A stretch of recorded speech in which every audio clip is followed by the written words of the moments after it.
Hello everyone, it's week 2 of What Happened on My Universe mode on WWE 2K15! We begin the week on Raw, which hailed from Houston, Texas, and began with a barn burner of a triple threat match between Seth Rollins, R-Truth, and Curtis Axel. This one went everywhere, loads of moves, and a massive unexpected ending for someone. Well, I think we all expected Seth Rollins to win. He didn't. In fact, at the end, he was on the floor waiting for R-Truth to go to the top and jump on him, and Curtis Axel sneaked on top of him and stole the win.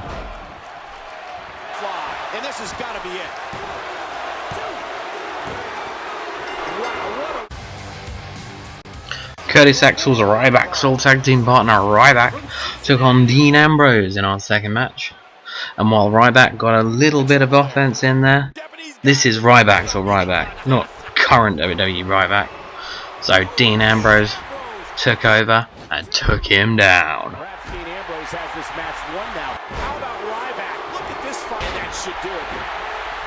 He barely broke a sweat with this win, kneeing him in the head to finish it. After that, we had a Bella Brawl when Brie took on Nikki, with AJ wandering down to sit her ringside. And in true Universe mode fashion, she didn't stay there for long, because when Brie got knocked outside, AJ got up in her face and distracted her. Nikki took full advantage of this, and knocked her about a bit for most of the match, beating her with the Bella Buster for the win. I think that's the Bella Buster anyway. Match 4! Will Daniel Bryan get to take on Randy Orton today? Well, will he? Yes? Yes? Yes? No. Bryan won by DQ. In our main event for Raw, WWE Champion Brock Lesnar took on Roman Reigns, and John Cena returned the favour by turning up. But he didn't exactly do much. He just sat there watching as Brock Lesnar brutally hammered Roman Reigns down. And while he occasionally got up to punch Brock Lesnar in the face or spear him, Brock Lesnar just straight up destroyed him. With John Cena just watching outside, doing nothing. What a cunt.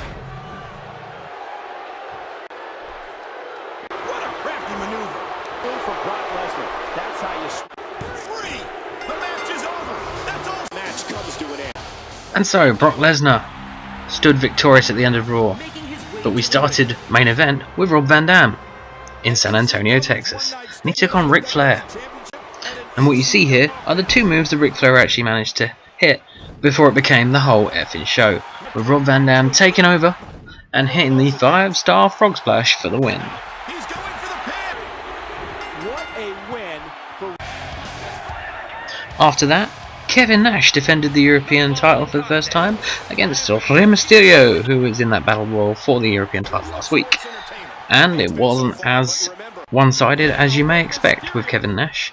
Rey Mysterio did get his fair bit of offense in, but in the end, the jackknife powerbomb hit, and Kevin Nash was victorious, retaining the European title. There should be no doubt in anyone's mind that Bong! It's Undertaker time for the first time, and he took on McIntyre. I think we know what happens here. Undertaker wins with ease.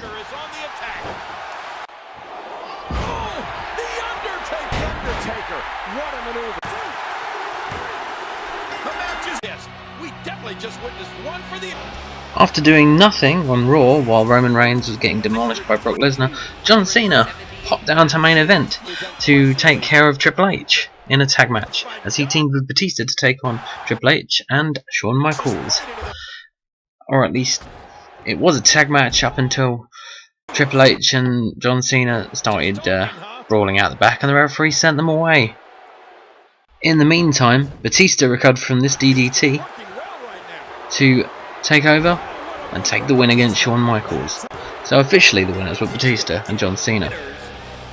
And now, in the main event of main event, a rematch from last week, as the New Horsemen took on Sting and the Ultimate Warrior, but this time for the World Tag Team titles. And it wasn't the same one-sided beatdown it was last week, as the New Horsemen had a little bit more to play for this time. That didn't mean the result wasn't the same though. And after a back and forth main event, the Ultimate Warrior and Sting took the tag team titles with another Scorpion Deathlock.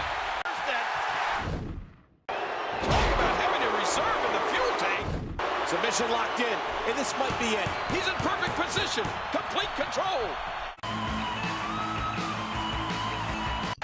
Back to the future now as we stay in Montreal, Canada for NXT.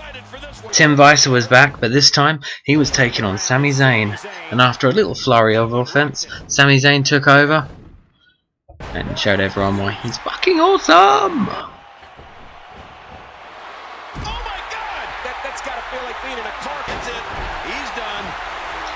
Once the haluva kick was hit, it was the 1-2-3 and a win for Sami Zayn. We had a grudge match next as Kick-Ass came down for a rematch with Bull Dempsey, as Bull wasn't quite happy with last week's result, and to make sure there was a definite winner, it was Falls Count Anywhere. Unfortunately for Kick-Ass, this meant he got absolutely destroyed by a very angry Bull Dempsey, and Bull Dempsey won with that World's Strongest Slam.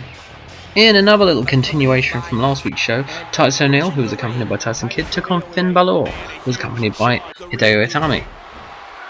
Not quite as one-sided as last week, but it was still the same result, with Finn Balor taking the win once he'd hit a few signatures. That's it. He's done. What a move. 2, 3. In NXT's penultimate match, Kevin Steen was back, still in his hometown. This time he took on Hardcore Champion Xavier Woods, but it was the same result. Boom, and boom. Kevin Steen wins. Following the match, Xavier Woods gave him a little bit of respect, but it's Rusev time, and he took on Mojo Rawley and Corey Graves in the main event in a triple threat match. As with most triple threat matches, it was pretty open, moves going everywhere. You didn't know what was going to happen. It was finally decided when Rusev decided he'd had enough and smashed everyone with chairs and took the win. Talk about a timely save. This match is in. Did you hear that? 2, 3. All good things. This leaves us with only one show left this week. It was SmackDown and it was in Phoenix, Arizona. We open the show with Darren Young versus Damien Sandow. In a quick opener, Darren Young got a little bit of offense in, but Damien Sandow took the win once he took out Young's shoulder. Boom, victory. We followed that with Fandango this week taking on Cody instead of Goldust. Goldust was still there though. And while Fandango still got some offense in, it wasn't enough as Cody took the win once he'd hit a few signatures and then kicked him in the face.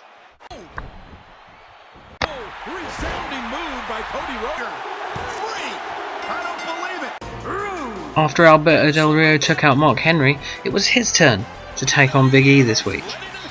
Mark Henry didn't return the favour, but in a shock twist, it was still the same result, with Big E picking up the win after the big ending.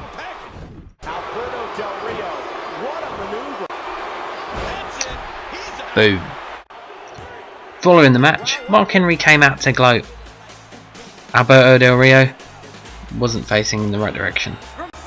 In the second to last match of the week, Luke Harper faced off against Jey Uso in a submission match.